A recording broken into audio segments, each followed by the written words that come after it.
Bendiciones a todos, Dios los bendiga. Bueno, hoy vamos a concluir los estudios acerca de el mundo, de que no debemos de amar al mundo ni las cosas del mundo. Y vamos a iniciar algo nuevo acerca de la adoración que nos llevará tal vez varios meses. Porque lo más importante que debemos de entender es para lo que fuimos creados. Ya hemos estudiado muchas veces el propósito por el cual Dios nos creó. Pero, ¿qué hay detrás del sistema del mundo? ¿Qué es lo que busca el mundo? El título de hoy es Lo que busca el mundo, adoración. Jesús dijo en Juan 12, 31, 32, ahora es el juicio de este mundo, ahora el príncipe de este mundo será echado fuera, y yo, si fuere levantado de la tierra, a todos atraeré a mí mismo. Nuestro Señor Jesús pronunció estas palabras en un momento clave de su ministerio.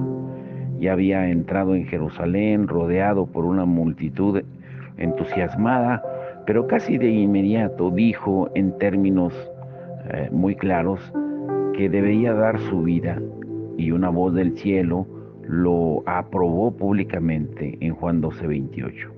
Al hacer esta doble afirmación nos preguntamos, ¿qué puede haber significado para aquellos que acababan de aclamarle, que habían salido a encontrarle y le acompañaban mientras iba cabalgando el burrito?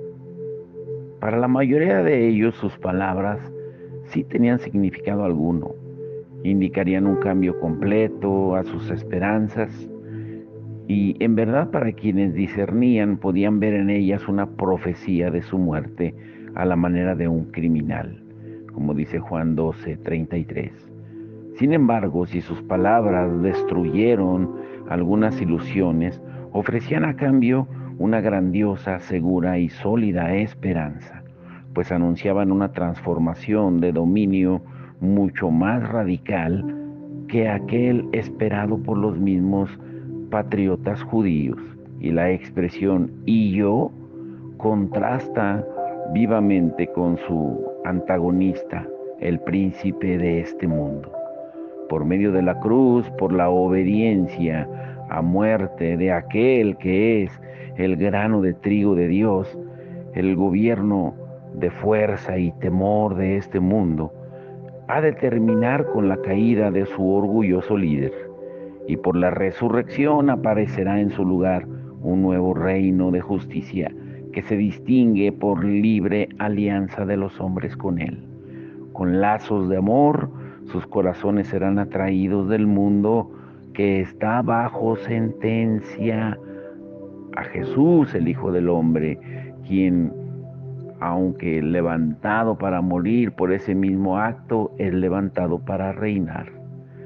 La tierra es la escena de esta crisis y de sus tremendas consecuencias, y el mundo es, podríamos decir, el lugar de combate.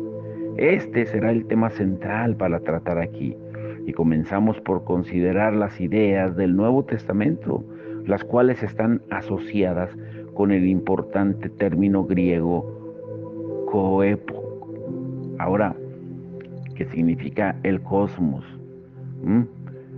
el cual se traduce como este mundo. Salvo una sola excepción que veremos más adelante, las otras palabras del griego como alok o atón, con que significa era, periodo, siglo, se trataba de los ciclos de la historia, según el concepto que de estas palabras tenían los griegos.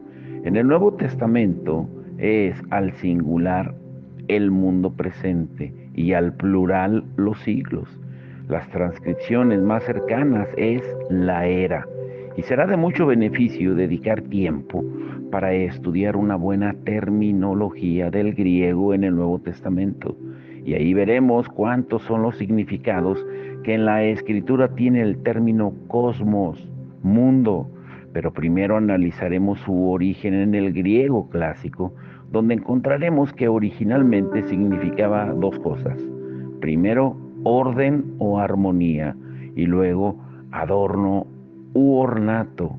Y esta última idea aparece en el verbo cosmeo en el Nuevo Testamento, utilizado con la noción de adornar, de embellecer el templo con las hermosas piedras, o como la esposa ataviada por su marido, de donde viene la palabra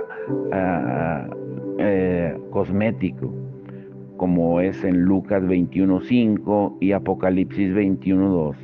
Y en Primera de Pedro 3:3, la excepción antes mencionada, cosmos, se traduce como atavío, al igual que el verbo cosmeo en el verso 5. Cuando dejamos a los escritores del Antiguo Testamento y estudiamos los del Nuevo Testamento, encontramos que utilizan cosmos en tres sentidos principales. Número uno, se utiliza primero con la idea de universo material, o sea, de esta tierra. Por ejemplo, en Hechos 17:24, el Dios que hizo el mundo y todas las cosas que en él hay. En Mateo 13:35, declararé cosas escondidas desde la fundación del mundo. Juan 1:10, en el mundo estaba y el mundo por él fue hecho. Y Marcos 16:15, id por todo el mundo. En segundo lugar, también se utiliza cosmos con su doble sentido, es decir, para señalar a los habitantes del mundo en oraciones como las de Juan, pero el mundo no le conoció, Juan 1:10. El mundo se va tras él, Juan 12:19, para que el mundo crea, Juan 17:21. Y una ampliación de este uso nos lleva a la percepción de toda la raza de los hombres alienados de Dios y por tanto hostiles a la causa de Cristo.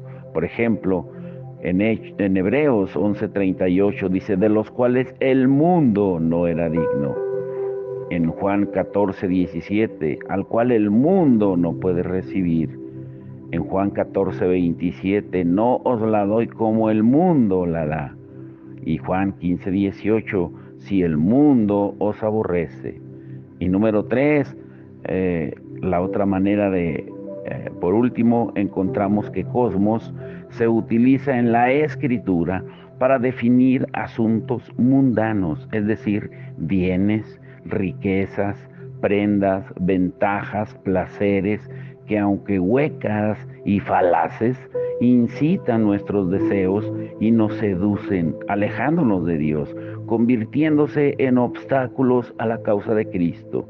Por ejemplo, las cosas que están en el mundo, Primera de Juan 2:15, bienes de este mundo, en Juan 3:17,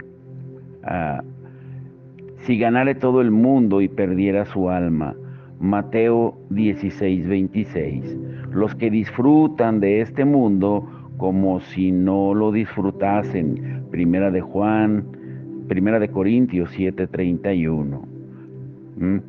En Juan 3:17 es Primera de Juan 3:17. Ahora, en este caso, cosmos no solo se aplica a lo material, sino a las cosas abstractas, o sea, las que tienen valor espiritual, moral o inmoral. Y podemos citar el espíritu del mundo en Primera de Corintios 2:12, la sabiduría de este mundo, Primera de Corintios 3:19, la apariencia de este mundo, Primera de Corintios 7:31, deseos mundanos, Tito 2:12. Y esto es muy importante entenderlo. También la corrupción que hay en el mundo, Segunda de Pedro 1:4. Las contaminaciones del mundo, Primera de Pedro 2:20. Todo lo que hay en el mundo, los deseos, la vanagloria, pasa en Primera de Juan 2:16 y 17. El creyente debe guardarse sin mancha del mundo, Santiago 1:27. Si estudiáramos bien las citas que acabamos de ver y de cómo La palabra cosmos se relaciona no solamente con el mundo, la tierra, sino con las personas y las cosas del mundo, descubriríamos que, como se insinúa en lo que acabamos de ver, cosmos es una palabra favorita del apóstol Juan y es quien principalmente nos ayuda a llegar a otra conclusión. Si bien es cierto que cada una de estas tres definiciones del mundo, es decir, el universo material, la tierra, los habitantes de la tierra, la gente y las cosas del mundo, en algo contribuyen para formar un cuadro completo. Y es evidente que detrás de ellas hay algo más. La clásica idea de ordenamiento u organización que nos ayuda a comprender en qué consiste. Detrás de lo tangible también encontramos aquello que es intangible, y en este existe un sistema planeado en el cual está un orden y un funcionamiento armónico y perfecto.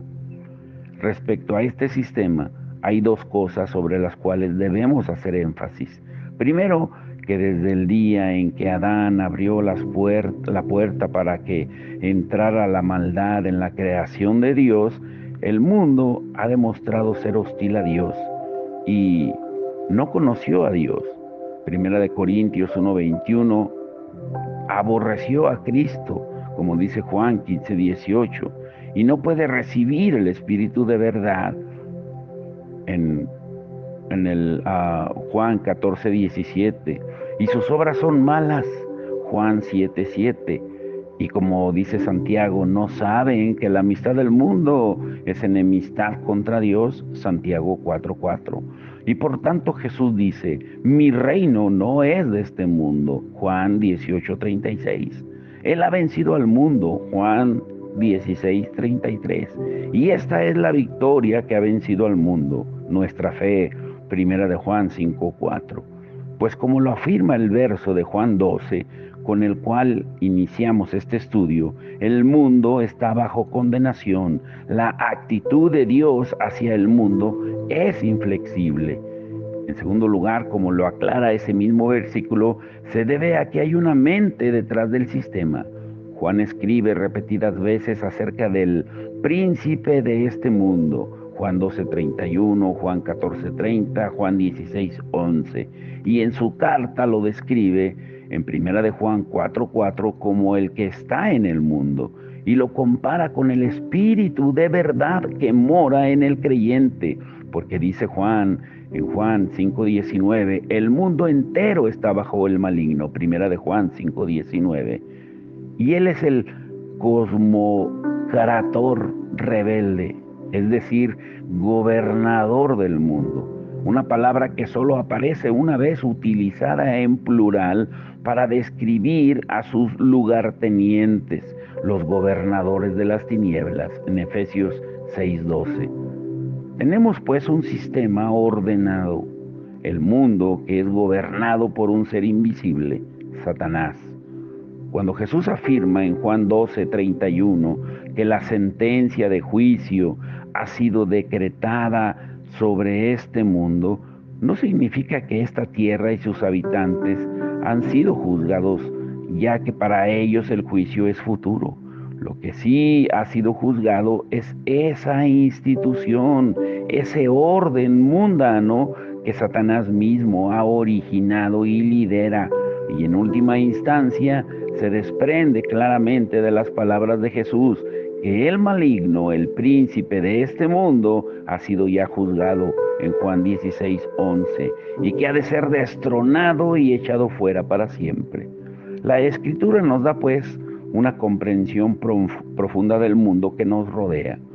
Y en verdad, a menos que percibamos los poderes invisibles detrás de las cosas materiales, caeremos muy fácilmente en el engaño. Esta consideración puede ayudarnos a comprender mejor el pasaje de Primera de Pedro 3 mencionado anteriormente, donde el apóstol menciona que el atavío, cosmos, no sea el externo de peinados ostentosos, de adornos de oro o de vestidos lujosos, en confrontación deliberada con el incorruptible ornato de un espíritu afable y apacible que es de grande estima delante de Dios. Implica entonces que lo primero es corrupto y sin valor para Dios. Y podemos estar dispuestos o no a aceptar la evaluación de Pedro, si es que no descubrimos el verdadero sentido de sus palabras, las cuales dicen: detrás de estas cosas externas, peinados, adornos y vestidos, hay un poder que está trabajando para sus propios fines. No permitamos que tal poder nos atrape. Ahora, cabe preguntarnos cuál es el motivo que nos impulsa en relación con esas cosas. Bueno, puede que no sea nada sensual, sino completamente inocente, procurando por el uso del tono y armonía lograr un efecto estético y agradable. Y puede que no haya maldad intrínseca o dentro de eso o en hacer eso, pero como somos conscientes de saber con que estamos teniendo contacto con el mundo, nos relacionamos con un sistema armónico que está detrás de lo que se ve, un método que es controlado por el enemigo de Dios. Así que debemos tener cuidado. La Biblia comienza con la creación de Dios, de los cielos y la tierra, y nos dice que Él creó el mundo en el sentido en que nosotros lo estudiamos ahora a través de la Escritura. El sentido de el mundo se despliega solo en el Nuevo Testamento y quizá en pocos pasajes de los Salmos y algunos de los profetas, que el mundo llega a tener su significado espiritual pleno. Y fácilmente podemos ver la razón de este despliegue antes de la caída del hombre. El mundo existía en el sentido de la tierra, los habitantes del planeta y todas las cosas. Todavía no había cosmos, mundo, sistema con el significado de un orden constituido. Sin embargo, con la caída, Satanás trajo a esta tierra el orden que él mismo había concebido y así dio inicio al sistema mundano que hemos estado estudiando. En su origen, nuestra tierra física no tenía conexión alguna con el mundo, en el sentido de un sistema satánico, y tampoco lo tenía el hombre. Pero el maligno se aprovechó del pecado del hombre y de la puerta que así se abrió para introducir en la tierra la organización que se había propuesto establecer. Desde ese momento esta tierra entró al mundo, al sistema, y el hombre con él también. Por lo tanto, podemos decir que antes de la caída había una tierra y después de la caída había un mundo, un sistema. Pero cuando vuelva el Señor, habrá un reino. Así como el mundo pertenece a Satanás, el reino pertenece a nuestro Señor Jesús, el cual desplazará al mundo, sistema, cuando venga esa piedra cortada, no con manos, que desmenuzará la orgullosa imagen del hombre. Entonces el reino de este mundo será de nuestro Señor y de su Cristo, como dice Daniel 2:44 y 45 y Apocalipsis 11:15. La política, la educación, la literatura, la ciencia, el arte, el derecho, el comercio, la música, etcétera, etcétera, tales cosas constituyen el cosmos y nos enfrentamos a ellas diariamente. Si las quitamos, el mundo como sistema coherente dejará de ser. Al estudiar la historia de la humanidad, tenemos que admitir un marcado progreso en cada una de estas áreas. No obstante, surge la pregunta: ¿en qué dirección va este progreso? ¿Cuál es la meta final de todo este crecimiento tecnológico?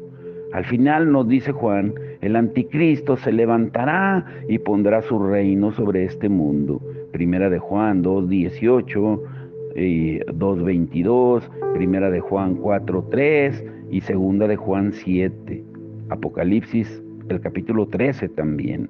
Hacia ahí se dirige este mundo y Satanás está utilizando todo cuanto hay en él para formar en lo posible el reino del anticristo. Por eso vemos la agenda global, que no es lo mismo que globalización. Eso después lo explicaremos En ese momento, este sistema mundano habrá alcanzado la cima y entonces cada área que lo compone será totalmente anticristiana. En el libro de Génesis no encontramos, en el Edén ni una sola mención sobre tecnología o instrumentos mecánicos. Pero después de la caída leemos que entre los hijos de Caín había un herrero, artífice de toda obra de bronce y de hierro, en Génesis 4:22. Hace algunos siglos nos hubiese parecido ilógico discernir el espíritu del anticristo en instrumentos de hierro, aunque desde hace mucho tiempo la espada ha estado en abierta competencia con el arado, pero hoy en manos del hombre los metales han sido utilizados para fines siniestros y mortales, y a medida que se aproxima el fin, el abuso universal de la tecnología, de la ingeniería, será cada vez más patente. De igual manera se aplica a las artes, a la música, pues el arpa y la flauta parecen tener su origen en la familia de Caín, y hoy se ve cada vez con mayor claridad en manos no consagradas, su verdadera naturaleza, la cual desafía a Dios. En diversos lugares del mundo ha sido fácil trazar una íntima relación entre la idolatría y el arte de pintar, de esculpir o componer música. Y sin duda llegará el día cuando la naturaleza del anticristo se revelará más abiertamente que nunca por medio del canto, la danza y las artes visuales y dramáticas.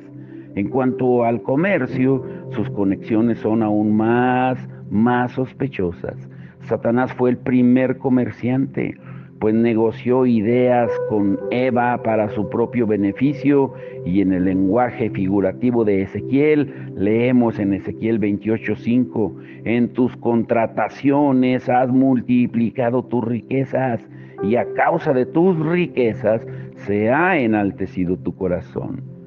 Y tal vez lo anterior no se preste a discusión, pues la mayoría de nosotros pronto confirmará por experiencia el origen y naturaleza diabólica del comercio, sobre lo cual ya hablamos en estudios pasados.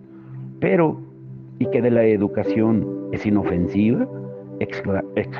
Todos podemos decir que la educación pues no está contaminada. Después de todo, es necesario que nuestros hijos pues vayan a la escuela, la reciban, pero la educación, al igual que el comercio, la tecnología, le pertenece al mundo, pues tiene sus raíces en el árbol del conocimiento.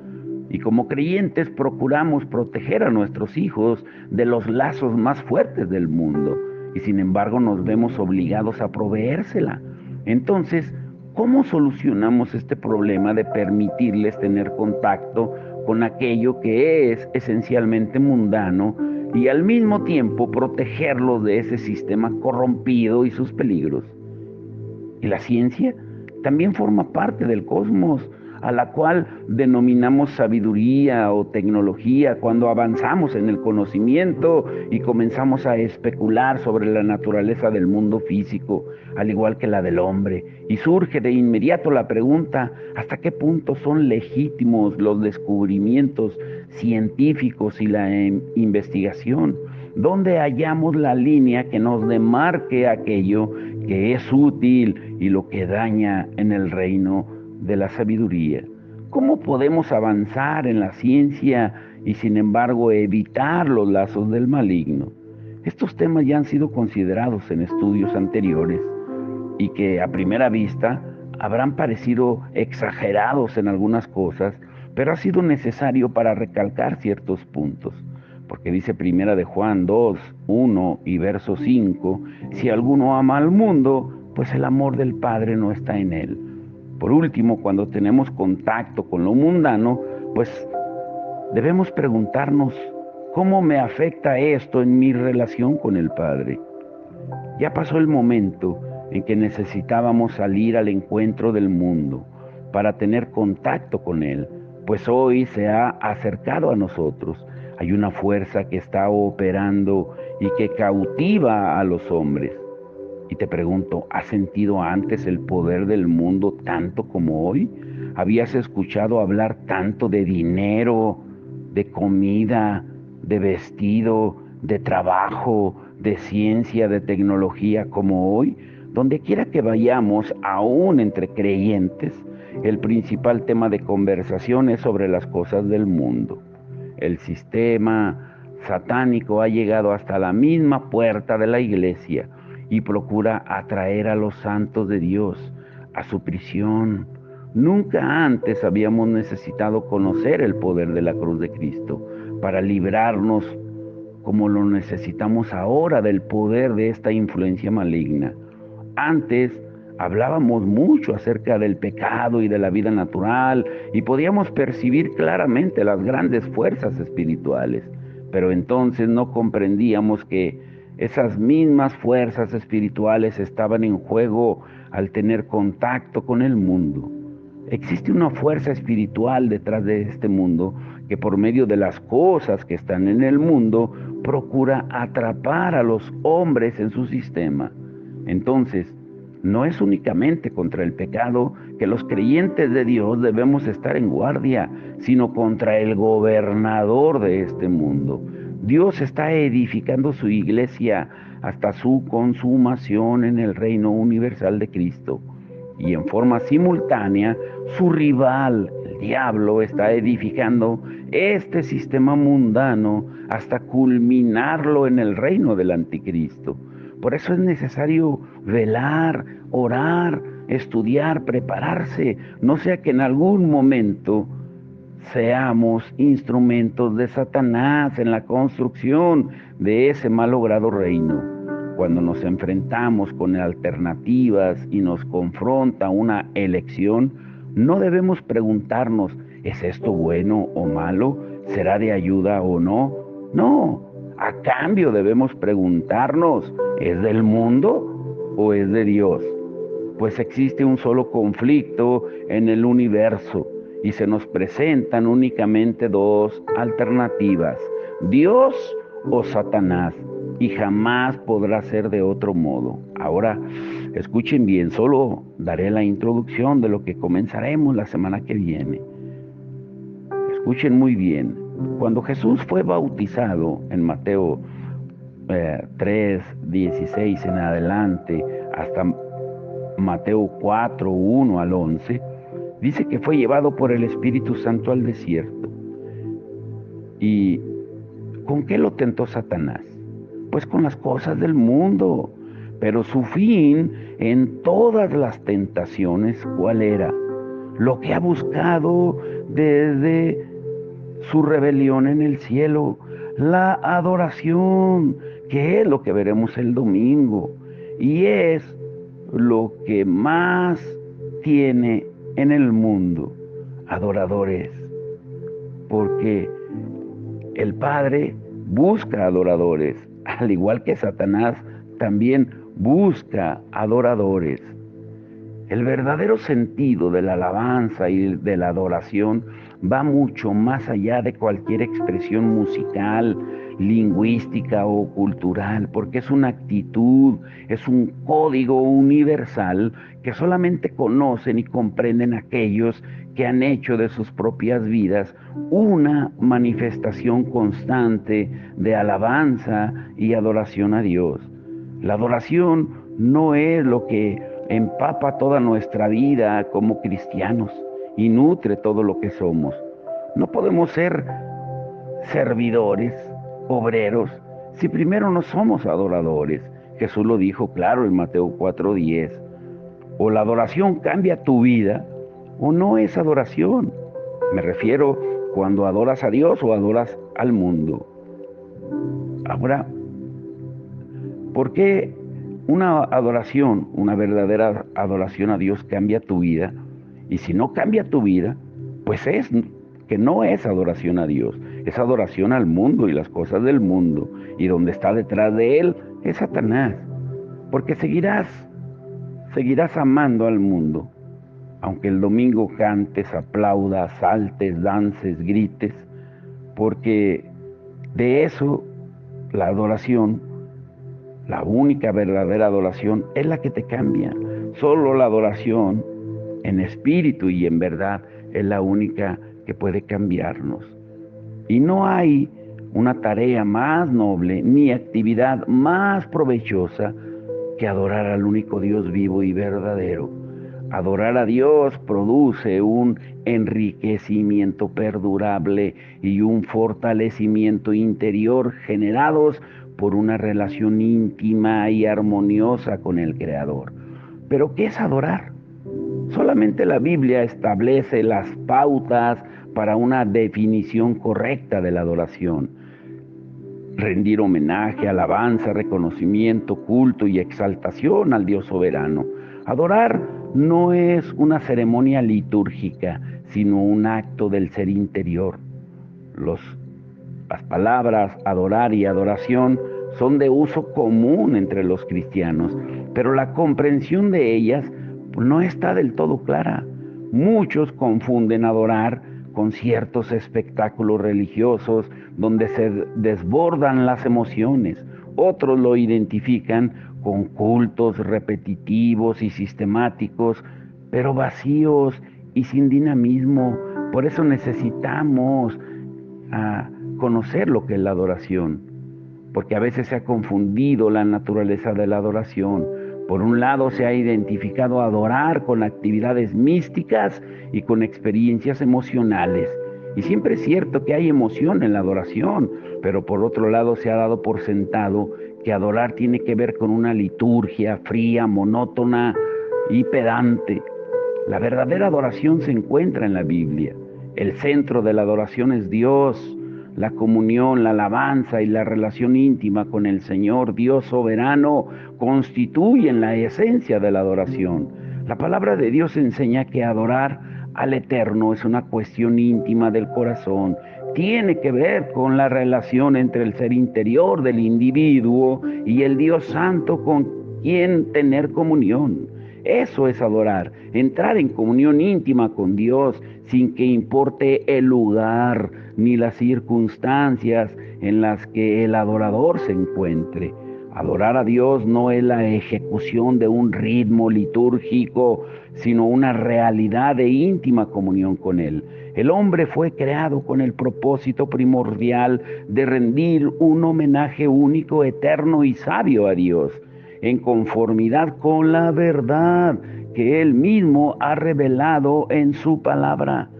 Y esa adoración debe ser tanto personal como familiar y colectiva, pero siempre debe hacerse de manera que le agrade a Él. La Biblia enseña tanto la unidad de Dios como su esencia tripersonal. Dios es Padre, Hijo y Espíritu Santo en cuanto a personas, pero es una sola esencia divina. La fe cristiana es fundamentalmente trinitaria. El cristiano que sabe adorar se acerca a Dios Padre por medio del Hijo y en el Espíritu Santo, y de ese modo puede adorar a Dios plenamente. La realidad del pecado en la experiencia humana imposibilita que el hombre pueda acercarse a Dios por sus propios méritos. El ser humano no es capaz de buscar a Dios porque el pecado se lo impide. Dios, sin embargo, se ha acercado al hombre y lo ha hecho de manera personal mediante la encarnación de Jesucristo, del Hijo. Además, Dios ha revelado al hombre su voluntad en las Escrituras. La Biblia enseña que Dios exige adoración exclusiva porque Él es el único digno de ser adorado. El hombre no puede adorar a Dios a su manera. Tiene que hacerlo como Él mismo lo ha establecido en su palabra. De la misma manera que el mundo sigue al director de la orquesta para que la sinfonía suene armoniosa, el adorador debe seguir las pautas establecidas por Dios en su palabra. Él se agrada cuando se le adora, como lo ha establecido en la Biblia, y le desagrada cuando el hombre inventa su propia filosofía de la adoración. Los hombres y mujeres de la Biblia que aprendieron a adorar a Dios en espíritu y en verdad eran personas normales con los mismos problemas, inquietudes y frustraciones que pesan sobre la persona hoy en día. Pero el secreto, si se le puede llamar así, es que aprendieron a depender de Dios y dieron prioridad a la comunión con el Señor. Eso es lo único que nos va a separar, a apartar para el Señor, porque recuerden, lo que busca el mundo es adoración. Estamos en una guerra por la adoración que comenzó desde el cielo. Y Satanás sabe que con el mundo y las cosas del mundo, él puede tentarnos a que nos desviemos, puede tentarnos a que busquemos otras cosas más que a Dios, puede tentarnos a que no estemos enfocados en el Señor. Por eso, escuchen muy bien el título que veremos el domingo: la mentira, el cáncer de la iglesia. Solo los dejo con esto. Nadie puede negar que la mentira es el arma más poderosa de Satanás en su guerra contra la iglesia. La mentira es la raíz donde nace un árbol llamado error religioso y que produce frutos, pero no del espíritu, sino de la carne, que terminan convirtiéndose en obras como las que menciona la palabra. Pero ¿dónde comenzó todo? ¿Y por qué el diablo sigue obrando su poder maléfico? Bueno, todo eso lo veremos el domingo, pero vamos a orar. Padre, en el nombre de Jesús, te damos gracias. Gracias, Señor, porque tú eres bueno, maravilloso. Señor, gracias por revelarnos en tu palabra, Señor, lo que el mundo busca. Por eso tú eres enfático y nos dices que el que ama al mundo y las cosas del mundo se constituye enemigo tuyo, porque el mundo busca también adoración, busca que adoremos el trabajo, que adoremos las cosas materiales, que adoremos la buena vida, que adoremos la comodidad, que adoremos, Señor, el estar libre de problemas, que adoremos el vivir una vida tranquila. Pero tú nunca prometiste nada de eso. Al contrario, tú dijiste que no amemos al mundo ni las cosas que están en el mundo, porque si alguno ama al mundo, el amor del Padre no está en él. Porque todo lo que hay en el mundo, los deseos de la carne, los deseos de los ojos y la vanagloria de la vida, no provienen del Padre, sino del mundo. Y el mundo pasa y sus deseos, pero el que hace la voluntad de Dios permanece para siempre. Esa debe de ser nuestra meta, Señor. Por eso hoy te damos toda la gloria y la honra por enseñarnos, y Señor, y por meternos en esta esfera de estudios, Señor, en estos estudios que nos has hablado acerca del mundo, para estar preparados, Señor, para cuando el mundo nos tiente. Señor, te rogamos por todos aquellos que están pasando tribulaciones, enfermedades, que están siendo agobiados por el mundo, por los deseos del mundo, por las presiones del mundo, que seas tú obrando, Señor. Y te rogamos también por el servicio del domingo, que tú te glorifiques con poder y que quites todo obstáculo para que estemos juntos en armonía, alabándote y adorándote como tú lo mereces. Te damos el honor y la gloria en el nombre de Jesús. Amén y amén.